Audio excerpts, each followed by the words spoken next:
আমি বলতে আগ্রহী, আই অ্যাম এগার টু সে। অথবা তোমরা এভাবে বলতে পারো, অ্যাম এগার টু সে। পরেরটা, আমি মাছের চেয়ে মাংস বেশি পছন্দ করি, I prefer meat to fish. আমি অত্যন্ত দুঃখিত, আই অ্যাম ভেরি সরি। কাজে ব্যাঘাত দেওয়ার জন্য ক্ষমা চাইছি, sorry to have disturb you. মাফ করবেন, pardon me or I beg your pardon. তোমরা এটা দুভাবেও বলতে পারো। আপনি যদি অনুমতি দেন তো বলি, অ্যালাউ মি টু সে। দেখো এত বড় একটা বাংলা বাক্য, তার ইংলিশটা কত ছোট দেখো।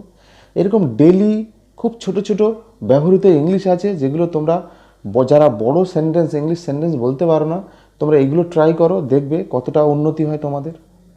পরেরটা চলো, আপনি যদি একটু এদিকে নজর দেন, may I have your attention please.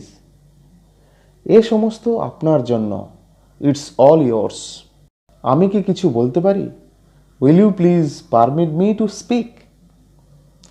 আমি কি আপনার কাজে সাহায্য করতে পারি, let me also help you. আপনার কি কোনো সাহায্যের দরকার, would you like any help. আপনি কি আর কিছু পছন্দ করেন, would you like anything else. এই সব আমার যা আছে, that's all I have left. আমারও তাই মনে হয়, আই সাপোজ সো। কেন আমি পরোয়া করব, হোয়াই শুড আই কেয়ার। এইরকম ডেলি ব্যবহৃত কিছু ইউজফুল সেন্টেন্স তোমরা বাড়িতে বলার ট্রাই করো, নিজেদের বন্ধু বান্ধবের সঙ্গে বা বাড়ির লোকজনদের সঙ্গে বলার চেষ্টা করো। তোমরা যারা বিশেষ করে বড় ইংলিশ সেন্টেন্সগুলোকে বলতে পারো না, দেখবে তোমাদের স্পোকেন ইংলিশটা অত্যন্ত গ্রো করবে, ভালো হবে। তোমরা আস্তে আস্তে স্মুথ হয়ে যাবে তোমাদের কাছে ইংলিশগুলো বলতে বলতে।